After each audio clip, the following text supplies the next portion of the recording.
নমস্কার।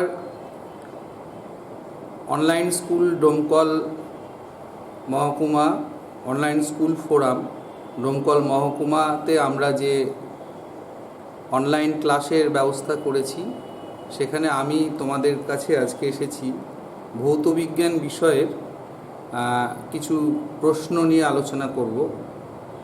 এবং তোমরা এই সময়, লকডাউনের সময়, তোমরা জানো যে এখন স্কুল বন্ধ, ফলে খুব স্বাভাবিকভাবেই আমাদের কিন্তু অনলাইন ক্লাস নির্ভর থাকতেই হবে, উপায় কিছু নেই। ফলে অনলাইনে আমরা যে ইউটিউবের মাধ্যমে তোমাদের ক্লাসগুলো দিচ্ছি, সেই ক্লাসগুলো তোমরা যদি ফলো করো তোমাদের খুব উপকার হবে। এবং অবশ্যই এই চ্যানেলটাকে তোমরা সাবস্ক্রাইব করবে বেল আইকনটা টিপে। আমি নিবিড় কৃষ্ণ ঘোষ, প্রধান শিক্ষক, চক ইসলামপুর SCM হাই স্কুল। তোমরা সাম্প্রতিক জানতে পেরেছো যে ভৌত বিজ্ঞানেরও সিলেবাস কমানো হয়েছে। আমি কেমিস্ট্রির বিষয়ে বলবো। 6টা চ্যাপ্টার ছিল, তার মধ্যে প্রথম 3টে চ্যাপ্টারের তোমাদেরকে এখন পরীক্ষার জন্য প্রস্তুতি নিতে হবে। এবং বাকি যে 3টে চ্যাপ্টার ছিল, শেষের দিকের যে 3টে চ্যাপ্টার ছিল, সেই 3টে চ্যাপ্টার থেকে প্রায় 21 নম্বরের প্রশ্ন আসতো। ফলে এই 21 নম্বরের প্রশ্ন যে 3টে চ্যাপ্টার রইল তার মধ্যে আসবে। আমি আজকে তোমাদের পর্যায় সারণীর প্রশ্নগুলো নিয়ে আলোচনা করব, সবটা না। আজকের ভিডিওতে শুধুমাত্র মাল্টিপল চয়েস নিয়ে আলোচনা করব। আগে মাল্টিপল চয়েসে একটা প্রশ্ন করতে হতো, কেমন? এইবারে আমাদের কতগুলো প্রশ্ন করতে হবে, এই প্রশ্নের প্যাটার্ন একই থাকবে, কিন্তু কতগুলো প্রশ্ন করতে হবে সেইটা নিয়ে পর্ষদ থেকে যখন বিজ্ঞপ্তি বেরোবে, জানানো হবে, সেই মতো আমরা তোমাদের জানাতে পারবো। তবু আমাদের এইটা জানা যে আমরা প্রথম 3টে চ্যাপ্টার স্কুল খোলা ছিল যে সময়টুকু আমরা পেয়েছিলাম, তাতে অনেকটা পড়া হয়েছে, এবং সেই কারণেই এই 3টে চ্যাপ্টার রাখা হয়েছে তোমাদের কথা বিবেচনা করে। তো সেই জায়গা থেকে অবশ্যই পর্ষদকে আমাদের বা তোমাদের কৃতজ্ঞতা জানানো প্রয়োজন অবশ্যই। তো এসো আমরা এবারে আলোচনাটা শুরু করব। আমি প্রথমে আজ এক ঝলকে দেখে নিই এবারে সিলেবাসটা কি আছে। এই যে পরিবর্তিত সিলেবাস, সেই সিলেবাসটা কি আছে একটুখানি দেখে নেব, তারপরে আমরা পর্যায় সারণীর আলোচনার শুরুটা করব। কেমন? পর্যায় সারণী আলোচনা হয়েছে, আমি শুধু প্রশ্নগুলো নিয়ে আলোচনা করব। তোমরা প্রশ্নগুলোর উত্তরগুলো করবে, এবং আজকে এই উত্তরগুলো আমরা বলবো না, কিন্তু উত্তরের ক্লুগুলো তোমরা নিশ্চয়ই আলোচনার মধ্যে অনেকটা পেয়ে যাবে। কেমন? দেখতে থাকো।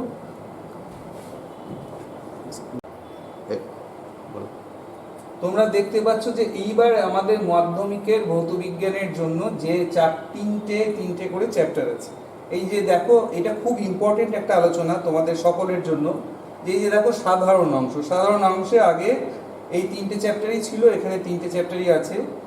এইখানে যেটা বিষয় সেটা হলো যে ফিজিক্সের পার্টে দেখো, ফিজিক্সের চ্যাপ্টারে 2টো চ্যাপ্টার আছে, আলো এবং চলতড়িৎ। এই আলো এবং চলতড়িৎ এই 2টো চ্যাপ্টার যেহেতু আছে, এইবার এর সঙ্গে বাদ গেছে তাপের ঘটনাসমূহ, বাদ গেছে পরমাণুর নিউক্লিয়াস, এই 2টো চ্যাপ্টার বাদ গেছে। আর কেমিস্ট্রির পার্টে আসি, যে জায়গাটা নিয়ে আজকে আমরা আলোচনা করব। কেমিস্ট্রি চ্যাপ্টারে পর্যায় সারণী ও মৌলদের ধর্মের পর্যায়বৃত্ততা, এই বিষয়টা নিয়ে আমি আজকে আলোচনা করব। কিন্তু বাকি যেগুলো আছে, আয়নীয় ও সমযোজী বন্ধন, তড়িৎ প্রবাহ এবং রাসায়নিক বিক্রিয়া, কিন্তু বাদ গেছে কোনগুলো যদি ভাবো, তাহলে পরীক্ষাগার ও রাসায়নিক শিল্পে অজৈব রসায়ন, ধাতুবিদ্যা এবং জৈব রসায়ন। এবার এইখান থেকে প্রশ্ন যদি ভাবা যায় কত নম্বরে প্রশ্ন আসতো, তাহলে দেখা যাবে লাস্টের 3টে চ্যাপ্টার থেকে 8 আর 5, 8 16 আর 5 21 নম্বরে প্রশ্ন আসতো। এইবার এই 21 নম্বরের প্রশ্ন পর্ষদ হয়তোবা এই 3টে চ্যাপ্টারের মধ্যেই ভাগ করে দেবেন। এই 3টে চ্যাপ্টারের মধ্যেই এই 21 নম্বরকে ডিভিশন করতে হবে। এবার পর্যায় সারণী চ্যাপ্টারে চলে আসব। পর্যায় সারণী চ্যাপ্টারের ক্ষেত্রে আমরা দেখব যে পর্যায় সারণীটা কি। তোমরা পর্যায় সারণী পড়ানো হয়ে গেছে, একটু বড় করলে আরও ভালো দেখতে পেতে। তো এখানে দেখো যে বিভিন্ন রঙের গুলো দিয়ে বোঝানো হয়েছে পর্যায় সারণী। এখানে পর্যায় সারণী, আধুনিক পর্যায় সারণীটা দেওয়া আছে। মেন্ডেলিফের যে পর্যায় সারণী, সেইটাতে যেটা ছিল, সেইটা 7টা পর্যায় ছিল, 8টা শ্রেণী ছিল আর 0 গ্রুপ ছিল। এইখানে কিন্তু আধুনিক পর্যায় সারণী, যে আধুনিক পর্যায় সারণীতে এখানে তোমরা দেখছো 17টা শ্রেণী আছে, 18টা শ্রেণী আছে। তাহলে পর্যায় সারণীর সাধারণ বিবরণ যদি ভাবি 7টা পর্যায়, 18টা শ্রেণী। এবার এদের বিভিন্ন রং, এইটা হলো অ্যালকালি মেটাল বা ক্ষার ধাতু, এগুলো ক্ষার ধাতু, তার সঙ্গে হাইড্রোজেন আছে। এখানে অ্যালকালাইন আর্থ মেটাল, ক্ষারীয় মৃত্তিকা ধাতু, এইগুলোর মধ্যে আছে। ট্রানজিশন মেটাল, এই রং দিয়ে দেখো, এই যে এইখান থেকে শুরু হয়েছে ট্রানজিশন মেটাল। ট্রানজিশন মেটালে স্ক্যান্ডিয়াম টুলস ট্রানজিশন মেটালের মধ্যে ধরা হয়। এরপরে আমি চলে যাব হ্যালোজেন। কোনগুলো হ্যালোজেন? এই সবুজ রঙের, এই যে দেখো ফ্লোরিন, ক্লোরিন, ব্রোমিন, আয়োডিন, এইগুলো সবই হলো হ্যালোজেন। এবং এই হ্যালোজেনগুলো ছাড়াও তোমাদের রেয়ার আর্থ মেটাল বলা আছে। রেয়ার আর্থ মেটালে কি রং আছে দেখো, হলুদ রং আছে, এই যে এখানে হলুদ রং আছে, এই যে সেরিয়াম থেকে শুরু হয়েছে, এই পুরোটাই হলো রেয়ার আর্থ মেটাল। এইগুলোকে আমরা কিন্তু ল্যান্থানাইডস বলি। কি বলি? ল্যান্থানাইডস বলি। তাহলে ল্যান্থানাইডসগুলো কোথায় আছে? যদি কোথাও প্রশ্ন আসে তাহলে আমরা কি বলবো? ষষ্ঠ পর্যায়ে আছে। এবার ল্যান্থানাইডস তৃতীয় শ্রেণীতে আছে, এই 3 নম্বর শ্রেণীতে 14টা ল্যান্থানাইডস থাকে। একই রকম ভাবে দেখো অ্যাক্টিনয়েডস, 7 নম্বর পর্যায়ে আছে। কোথায় আছে? না, এই যে 7 নম্বর পর্যায়ে তৃতীয় শ্রেণীতে আছে। আর ট্রানজিশন মেটাল যেগুলো বলা হয়, ট্রানজিশন মেটাল, এইগুলো আছে। তাহলে এখান থেকে দেখতে পাচ্ছ যে 4 থেকে 12 শ্রেণীতে দীর্ঘ পর্যায় সারণী যেটা বলি আমরা, এই 4 থেকে 12তে আমরা আছি। টাইটেনিয়াম থেকে শুরু হয়েছে, এখানে জিঙ্কে, এইভাবে 4 নম্বর থেকে 7 নম্বর সবগুলোতেই আমরা পাচ্ছি। তো এইটা মোটামুটিভাবে। আর একটা বিষয় বলি, সেটা হলো এই যে চ্যালকোজেন্স বলে অনেক সময় প্রশ্নে আসে। এই নাইট্রোজেন 15 নম্বর, অক্সিজেন 16 নম্বর গ্রুপে যারা আছে, অক্সিজেন, সালফার, সেলেনিয়াম, টেলুরিয়াম, এদেরকে কিন্তু বলা হয় চ্যালকোজেন্স। তাহলে চ্যালকোজেন্সগুলো কোন শ্রেণীতে আছে বলতে পারে, আবার কি নামের ক্ষেত্রেও এদের 4টে নাম দিয়ে দিল, তার মধ্যে একটা চ্যালকোজেন্স আছে। তাহলে কোনটা চ্যালকোজেন্স বলে? এসো এবারে প্রশ্নগুলো নিয়ে একটু আলোচনা করব। আমাদের 4টে অপশন দেওয়া আছে, 4টের মধ্যে একটা সঠিক উত্তর আছে ধরে নিয়ে তোমাদের উত্তর দিতে হবে। এবার আমরা যদি ভাবি যে এই একদম প্রথম প্রশ্নেই তোমরা পেয়ে যাচ্ছ চ্যালকোজেন্স এর পর্যায় সারণীতে অবস্থান, এক্ষুনি তোমাদের বলা হলো। আমি উত্তরগুলো কিন্তু বলবো না, হ্যাঁ, এই ধরনের একই রকম। এইটা ন্যাথালাইটস হবে না, এটা ল্যান্থানাইটস হবে, এটা বানানটা ভুল আছে, ল্যান্থানাইটস। তাহলে একই রকম প্রশ্ন হতে পারে মুদ্রা ধাতু নিয়ে, যে মুদ্রা ধাতুগুলোর পর্যায় সারণীতে অবস্থান কি, ল্যান্থানাইটসগুলোর পর্যায় সারণীতে অবস্থান কি, নিষ্ক্রিয় গ্যাসগুলোর অবস্থান কি, ক্ষার ধাতুগুলো, ক্ষারীয় মৃত্তিকা ধাতুগুলো বা কি হাইড্রোজেনের অবস্থান কি পর্যায় সারণীতে, সেগুলো নিয়েও প্রশ্ন আসতে পারে। এবার নিচে দ্বিতীয় প্রশ্ন দেখো, নিচের কোন জোড়া পর্যায় সারণীতে একই শ্রেণীতে অবস্থান করে? এবার কোন জোড়া পর্যায় সারণীতে একই শ্রেণীতে অবস্থান করে? একই শ্রেণী মানে লম্বালম্বিভাবে যে জায়গাগুলো থাকে সেইটা পর্যায় সারণীটা দেখলেই তোমরা বুঝতে পারবে। Carbon, phosphorus, magnesium, aluminium, hydrogen, helium, calcium আর ম্যাগনেসিয়াম। উত্তর আমি বলবো না, আগেই বলেছি, তোমরা নিজেরাই পারবে। এবার নিচের কোনটি পর্যাবৃত্ত ধর্ম নয়? কোন ধর্মটি পর্যাবৃত্ত ধর্ম নয়? পর্যাবৃত্ত ধর্ম মানে কি? পর্যাবৃত্ত তোমরা জানো, পড়েছো এই চ্যাপ্টারে, যে একটা নির্দিষ্ট ব্যবধানের পর আবার সেই ধর্মগুলো ফিরে আসে। সাধারণভাবে পর্যাবৃত্ত ধর্মগুলো আমাদের কোন কোন ধর্মগুলোকে আমরা নির্ভর করি? মূলত পারমাণবিক ব্যাসার্ধের উপর নির্ভর করে, যে পরমাণু গঠনের উপর নির্ভর করে যেগুলো হয়। এবং এইখানে দেখো যে 4টে অপশান দেওয়া আছে। পারমাণবিক ব্যাসার্ধ, তেজস্ক্রিয়তা, অপরা হবে, অপরা নেগেটিভ, ইলেকট্রোনেগেটিভিটি এটা বাংলা, অপরা তড়িৎধর্মিতা, এটা প্রিন্টিং মিস্টেক আছে, অপর হয়ে গেছে, আয়নাইজেশন পোটেনশিয়াল বা আয়নীয় শক্তি। তাহলে এই 4টের মধ্যে কোনটা রাইট অপশান? কেমন? এটা তোমরা নিশ্চয়ই পারবে রাইট অপশান কোনটা, আমি একটা ক্লু দিয়ে দিলাম। এরপরে চলে এসো পরের স্লাইডে। এইখানে দেখো প্রদত্ত মৌলগুলির মধ্যে কোনটি সন্ধিগত মৌল নয়? পর্যায় সারণীতে তোমাদের দেখালাম, ফলে তোমরা পর্যায় সারণীতে সন্ধিগত মৌল কোনগুলো সেগুলো জানো। এর মধ্যে কোনটি সন্ধিগত মৌল নয়? একটি মৌল আছে যেটি সন্ধিগত মৌল নয়। এখানে আয়রন আছে, কোবাল্ট আছে, ক্যালসিয়াম আছে, ক্রোমিয়াম আছে। এবার তোমরা বুঝতে পারবে নিচের কোনটি ক্ষার ধাতু নয়। পরের প্রশ্নে চলে গেলাম। ক্ষার ধাতু কোথায় থাকে? 1 নম্বর শ্রেণীতে থাকে। এবার কি কি নাম আছে? সিজিয়াম আছে, আরবি আছে, কে আছে আর অ্যালুমিনিয়াম আছে। তাহলে কোনটি ক্ষার ধাতু নয়? কোনটি ক্ষার ধাতু নয়? নিচের কোনটি হ্যালোজেন শ্রেণীর নয়? কি কি আছে? ফ্লোরিন আছে, এটা ভুল আছে, এটা ক্লোরিন না ভুল নেই, আয়োডিন আছে, ব্রোমিন আছে আর আর্গন আছে। তাহলে হ্যালোজেন শ্রেণীর কোনটি নয় তোমরা খুব সহজেই পারবে।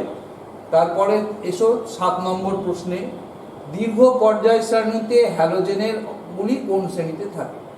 কোন শ্রেণীতে থাকে? শ্রেণী পঞ্চম, শ্রেণী 15, শ্রেণী 17 না শ্রেণী 2? সহজ প্রশ্ন। তারপরে চলে এসো lithium, oxygen, fluorine, nitrogen, carbon এর পারমাণবিক ব্যাসার্ধের ঊর্ধ্বক্রম কি? প্রশ্নটা কঠিন, অবশ্যই কঠিন।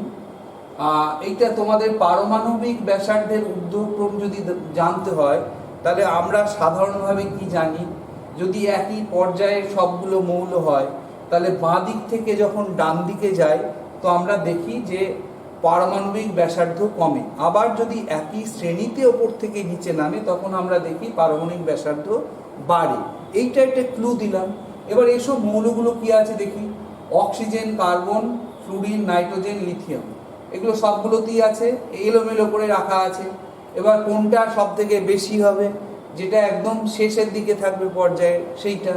আমি আর বেশি বলবো না এই ক্লুটা। এবারে চলে এসো, কোন হ্যালোজেনটি আকারে সব থেকে ছোট? কোন হ্যালোজেনটি আকারে সব থেকে ছোট? এক্ষুনি আমি ক্লুটা দিলাম, ওপর থেকে নিচে যখন নামবো একই শ্রেণীতে তখন সাইজ ছোট হবে যত নিচের দিকে যাব, কেমন? ফলে খুব স্বাভাবিকভাবেই আমরা এখানে 4টে হ্যালোজেন আছে, ব্রোমিন আছে, ফ্লোরিন আছে, আয়োডিন আছে, ক্লোরিন আছে। উত্তর নিজেরাই পারবে। নেক্সটে 10 নম্বর প্রশ্নে চলে এসো। এবার 10 নম্বর প্রশ্ন, কোনটি ক্ষারীয় মৃত্তিকা ধাতু?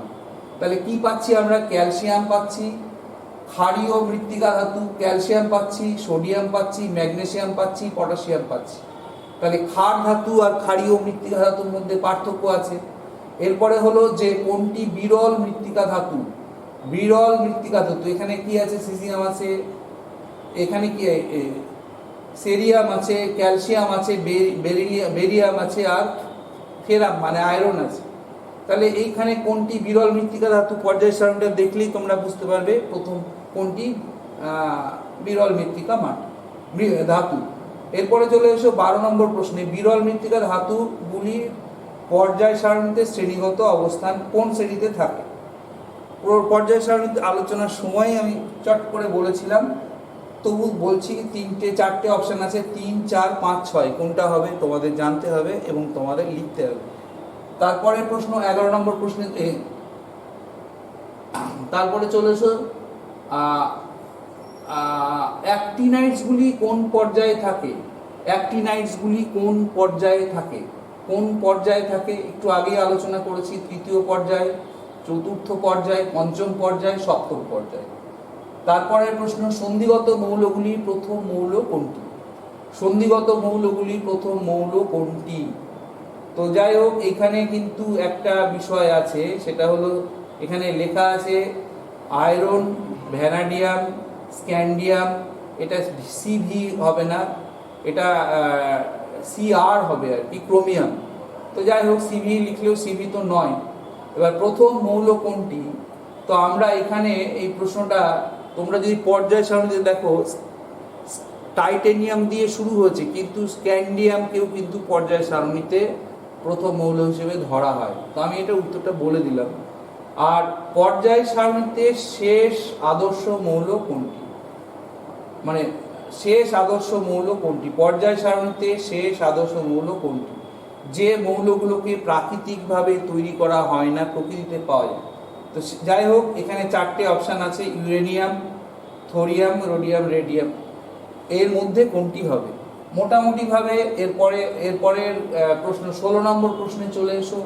পর্যায় সারণীর শেষ প্রাকৃতিক মৌল কোনটি?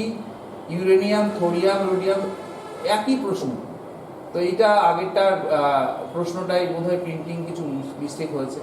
তো যাই হোক, এই প্রশ্নটা এই অপশানগুলি আগেরটাতেও দেওয়া ছিল, একই আছে, ঠিকই আছে। এরপরে চলে এসো, এটা বি, কেমন? এটা বি 17 নম্বর, একই পর্যায়ভুক্ত মৌলগুলি হলো, একই পর্যায়ভুক্ত, আবার রিপিট করছি, একই পর্যায়ভুক্ত মৌলগুলি। দেখো, ক্যালসিয়াম, নিকেল, জিঙ্ক, 3টে করে দেওয়া আছে, ফ্লোরিন, ক্লোরিন, আর lithium, magnesium, calcium, lithium, sodium, potassium. এবার তোমাদের একই পর্যায়ভুক্ত মৌল কোনগুলো সেটা তোমাদের বার করতে হবে। এরপরে চলে এসো 18 নম্বর প্রশ্ন। এটা একটু প্রশ্ন এমনি লেখা প্রশ্ন হিসেবেও থাকে, এক কথায় প্রশ্ন, 1 নম্বরের প্রশ্ন হিসেবেও, যে এ বি সি ডি 4টি মৌলের পারমাণবিক সংখ্যা 3, 9, 11, 17। এদের মধ্যে সর্বাপেক্ষা তড়িৎ ধনাত্মক মৌল কোনটি? এইটা এ বি সি ডি এভাবে করা আছে, তড়িৎ ধনাত্মক মৌল হবে কোনটা? পর্যায় সারণীতে যে আগে থাকবে সে বেশি, একই পর্যায়ে যদি সবগুলো থাকে তাহলে আমরা সেইভাবে আমরা বলতে পারি। আবার যদি আমরা দেখি পর্যায় সারণীতে শ্রেণীগত অবস্থান, পর্যায়গত অবস্থান দেখে আলাদা আলাদাও যদি থাকে তাহলেও আমাদের কিন্তু এদের থেকে দেখে বুঝতে হবে যে এর অবস্থানটা কোনটা হবে, তড়িৎ ঋণাত্মক কোনটা হবে। তো আমরা এমনিতে সাধারণভাবে সব জানি, আমরা হ্যালোজেনগুলো সব থেকে বেশি তড়িৎ ঋণাত্মক হয়। ফলে এখানে যদি কেউ হ্যালোজেন থেকে থাকে তাহলে আমরা কিন্তু সেইটাকেই সব থেকে বেশি তড়িৎ ঋণাত্মক হিসেবে দেব। এটা আমি একটা ক্লু দিলাম। চলে এসো পরের প্রশ্ন। পর্যায় সারণীতে সন্ধিগত মৌলের সংখ্যা, আমি আর ক্লু দেব না। পর্যায় সারণীতে সন্ধিগত মৌলের সংখ্যা কত? 30, 14, 28, 10। 16 নম্বর শ্রেণীর মৌলগুলি কোনটা? নিক্টোজেন, চ্যালকোজেন, হ্যালোজেন বা ক্ষারীয়। নিক্টোজেন, চ্যালকোজেন, হ্যালোজেন বা ডি ক্ষারীয় ধাতু হবে, এটা বলে নয়, ধাতু। তো যাই হোক, এইটার 4টে অপশন দেওয়া আছে, তাহলে কোনটা রাইট অপশন হবে? আমি যখন পর্যায় সারণী আলোচনা করেছিলাম প্রথমেই বলেছিলাম। আর প্রথম সন্ধিগত মৌলের সংকেত কি? প্রথম সন্ধিগত মৌলের সংকেত কি? এই প্রশ্নটা আবার রিপিট করেছে।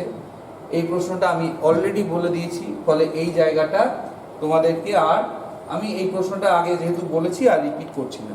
এইবারে তোমাদের দু একটা কথা বলতেই হয় যে অনলাইন ক্লাসের ওপর কিন্তু আমাদের নির্ভরতা আছে। ফলে খুব স্বাভাবিকভাবেই অনলাইন ক্লাসগুলো তোমরা দেখবে। আমরা যে প্রশ্নগুলো দিতে শুরু করছি সেই প্রশ্নের উত্তরও আমরা নিশ্চয়ই দেব, না হলে দিচ্ছি কেন? খুব সংক্ষেপেই আমরা আবার পরবর্তী একটা ভিডিওতে এই প্রশ্নের উত্তরগুলো দেব। আবার এক কথায় প্রশ্ন আছে, 1 নম্বরের প্রশ্ন, তারপর 2 নম্বরের প্রশ্ন বা 3 নম্বরের প্রশ্ন আছে, এইগুলো নিয়ে খুব আলোচনা করব। কিন্তু এই প্রশ্নগুলো আমরা যখন দেব নিশ্চয়ই কোথাও একটা চর্চা করেছি আমরা, তাই না? যে সমস্ত কোশ্চেন প্যাটার্নটাকে ধরে অনেক প্রশ্ন দেখে তাদের মধ্যেকার প্যাটার্নগুলো থেকে মোটামুটিভাবে যে জায়গাটা আমরা তৈরি করবার চেষ্টা করেছি, তোমরা নিজেরাও এই টাইপের প্রশ্ন অনেক বানাতে পারবে। ফলে এই প্র্যাকটিসটার মধ্যে আমরা আসব এবং চটপট আমরা এই প্রশ্নগুলো করব। এবং সবথেকে বড় কথা, তোমরা এই প্রশ্নগুলোর উত্তরগুলো করে তোমাদের স্যারদের হোয়াটসঅ্যাপ গ্রুপে যেখানে যারা আছো তাদেরকে পাঠাবে, তারা তোমাদের দেখবেন। অনেক প্রশ্নের প্রিন্টিং মিস্টেক আছে, স্যারদেরকে বললেও স্যাররা তোমাদের কারেকশন করে দেবেন। ছাপার টাইপ করার ভুলের জন্য হয়েছে, এগুলো খুব বড় বিষয় নয়। কিন্তু আমরা চাইবো তোমরা সবাই কিন্তু এই প্রশ্নগুলো দেখো আর এই ইউটিউব চ্যানেলটাকে একেবারেই সাবস্ক্রাইব করে নাও, যাতে কিনা এখানে যে ভিডিওগুলো আসছে তোমাদের সবগুলোই তোমরা দেখতে পাও, সঙ্গে সঙ্গে তোমাদের নোটিফিকেশান যায়। এই কথা বলে সবাই খুব সাবধানে থাকবে, ভালো থাকবে, সুস্থ থাকবে, আনন্দে থাকবে, পড়াশোনায় থাকবে বলে আজকে আলোচনা শেষ করলাম।